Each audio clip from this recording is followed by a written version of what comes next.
మన ప్రభువు అయిన యేసుక్రీస్తు నామములో మీ అందరికీ నా హృదయపూర్వకమైన వందనాలు. ఈ దినమంతా నా ప్రభువు మీకు తోడై ఉండి క్షేమకరమైన మార్గాలలో దీవెనకరమైన చోట నా దేవుడు మిమ్మల్ని అందరినీ నిలబెట్టి దీవించును గాక. పరిశుద్ధ గ్రంథంలో నుండి 32వ కీర్తన 11వ చరణాన్ని నేను చదువుతూ ఉన్నాను. మీ పరిశుద్ధ గ్రంథమైన బైబిల్ తెరిచి చూడండి. నీతిమంతులారా యెహోవాను బట్టి సంతోషించుడి, ఉల్లసించుడి. యథార్థ హృదయులారా మీరందరూ ఆనందగానము చేయుడి. భక్తుడైన కీర్తనకారుడు తన కీర్తనలో ఒక శ్రేష్టమైన మాట రాస్తున్నారండి. ఏమంటున్నారు అంటే, నీతిమంతులారా యెహోవాను బట్టి సంతోషించి ఉల్లసించుడి అని తన గ్రంథంలో ఒక శ్రేష్టమైన మాట రాస్తున్నారు.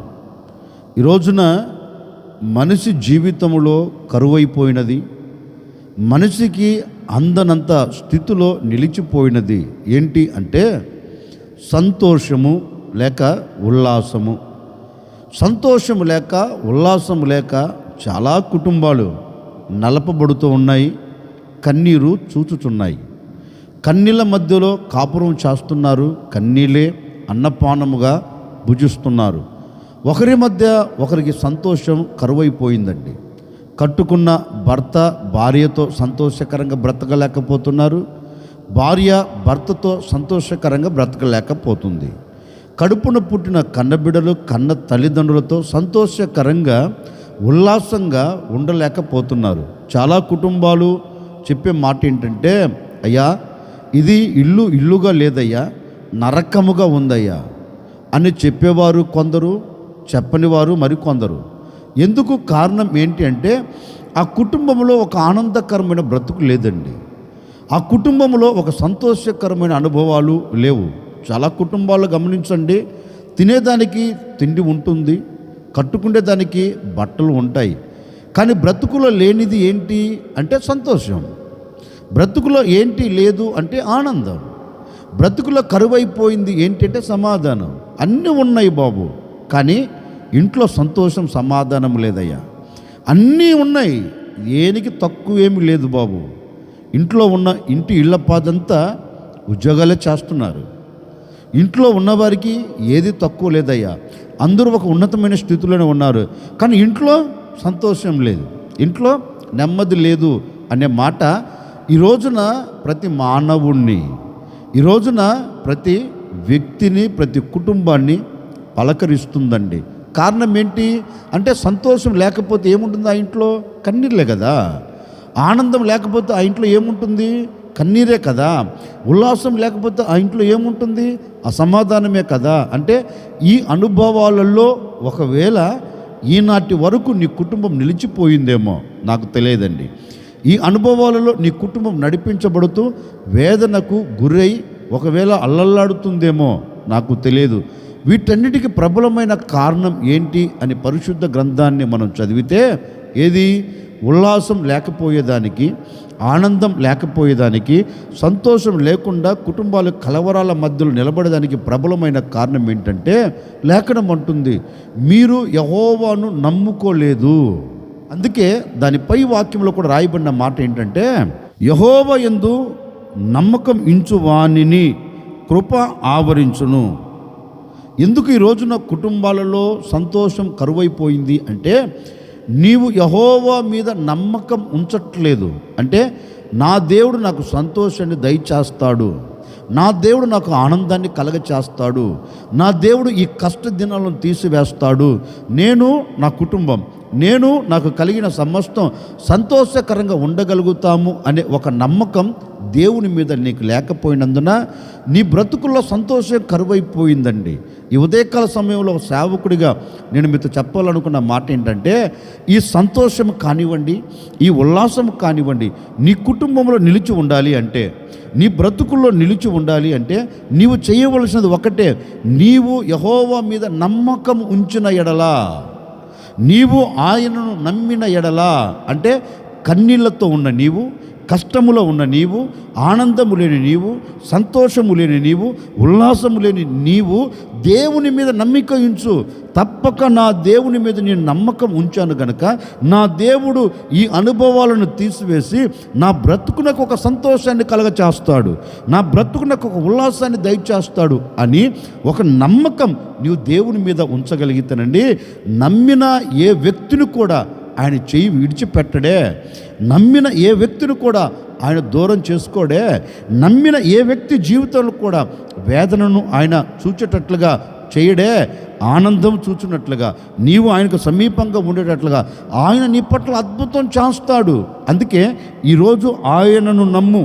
నువ్వు ఎవరివైనా కావచ్చండి, నీవు ఏ స్థితిలో నిలబడి ఈ మాటలు వింటున్నా, ఏ పరిస్థితులు నిన్ను ఆవరించి ఈ మాటలు వింటున్నా వరకు నీవు మనుషుని నమ్మి వేదనకు గురి అయ్యావేమో, నీవు మనుషుని మీద ఆధారపడి ఆవేదనను చూస్తూ వచ్చావేమో, నీవు నమ్మిన వారే నిన్ను కంట కన్నీరు పెట్టేటట్లుగా చేశారేమో, నాకు తెలియదండి. మానవుని నైజం ఏంటంటే నమ్మిన వారిని మోసం చేయటం, నమ్మిన వారి కంట కన్నీరు కార్చేటట్లుగా చేయగలిగిన వాడు మానవుడు. కానీ నీవు నమ్మిన మానవుడు నిన్ను మోసం చేయొచ్చు, నీవు నమ్మిన వాడు నిన్ను అదో పాతాళానికి త్రొక్కి పడవేయచ్చు.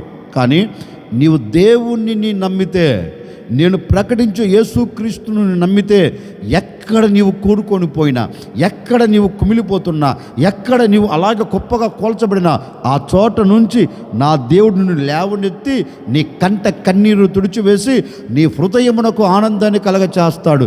మరలా నీవు ఉల్లసించున్నట్లుగా, మరలా నీవు పరవశించున్నట్లుగా, నీవు పరవలు త్రొక్కున్నట్లుగా దేవుడు ఒక అద్భుతమైన కార్యం జరిగిస్తాడు. ఆ అనుభవాలు నీకు కావాలంటే ఈరోజు నువ్వు దేవుణ్ణి నమ్మితే, నీవు దేవుని మీద ఆధారపడితే ఆయన నీవు ఆనందపడేటట్లుగా నీ కుటుంబం పట్ల అద్భుతం జరిగించబోతున్నాడు. నీ కుటుంబానికి ఉల్లాసాన్ని దయచేయబోతున్నారు. ఈనాటి వరకు లేని సంతోషం, ఈ క్షణం వరకు లేని ఉల్లాసం, ఈ మాటలు వింటున్న నాటి నుండి, క్షణము నుండి నా ప్రభు నీకు ఉల్లాసాన్ని కలగచేయబోతూ ఉన్నాడు. నా ప్రభు నీకు సంతోషాన్ని కలగచేయబోతున్నాడు. ఎలాంటి మరణకరమైన పరిస్థితులు నీ ముంగిటి నిలబడినా వాటి నుండి నా దేవుని బయటికి తీసుకొని రాబోతూ ఉన్నాడు. ఎలాంటి క్లిష్ట పరిస్థితులు నిలబడినా నీవు సంతోషం చూచినట్టుగా అద్భుతం చేయబోతూ ఉన్నాడు. వాటన్నిటిని అణచివేయబోతూ ఉన్నాడు. అందుకే లేఖనంలో కూడా చక్కని మాట రాయబడిందండి. యూదా ప్రజలు దేవుని సన్నిధిలోనికి వెళ్ళి ఎలుగెత్తి ప్రార్థన చేస్తున్నారండి. అంటే వారికి కలిగినది ఏంటి అంటే మరణం. వారిని పలకరించేది ఏంటంటే మరణం. మరణం వారిని పొంచి ఉండగా, మరణం వారి ముంగిటి నిలబడి వారి హృదయ తలుపును తట్టుచూ ఉండగా యూదా ప్రజలందరూ చేరి దేవుని సన్నిధిలో ఎలుగెత్తి ప్రార్థన చేస్తున్నారండి. అంటే యెహోవాను నమ్ముకున్నారు, యెహోవా మీద ఆధారపడ్డారు.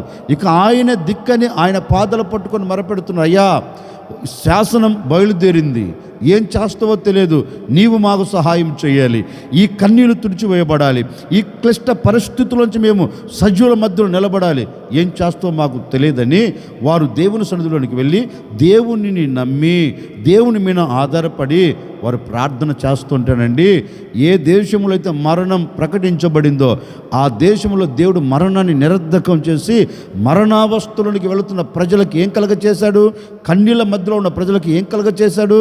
కన్నీరును తుడిచివేసి వారి హృదయం నిండా ఆనందాన్ని దయచేసి వారి కంటి నిండా ఆనందాన్ని కలగచేసి వారి కంట కన్నీరు కనపడకుండా దేవుడు తుడిచివేశారు. లేఖనంలో రాయబడిన మాటను తెలుసండి.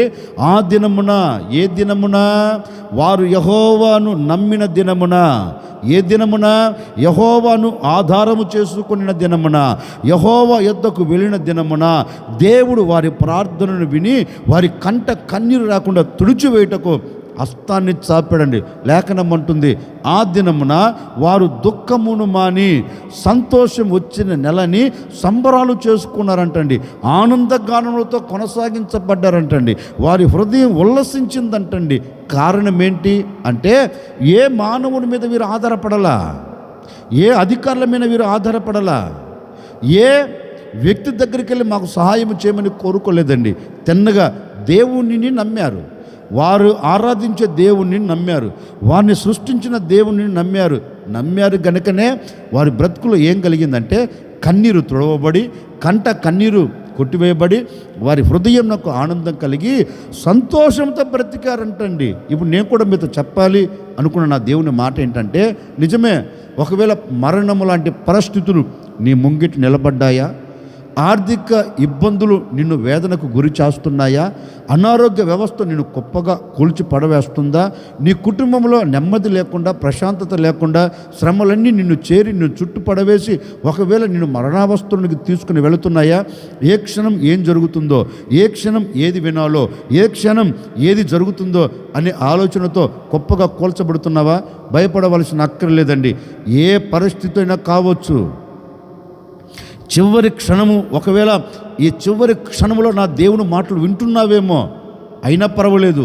ఈరోజు దేవుని మీద నువ్వు ఆధారపడితే, ఒక్కసారి దేవుని నమ్ము. ఇప్పటి వరకు మనుషులను నమ్మి మోసపోయావు కదా, ఇప్పటి వరకు మనుషులను నమ్మి మరణావస్థలోనికి వచ్చావు కదా, ఇప్పటి వరకు మనుషులను నమ్మి గొప్పగా కూల్చబడ్డావు కదా.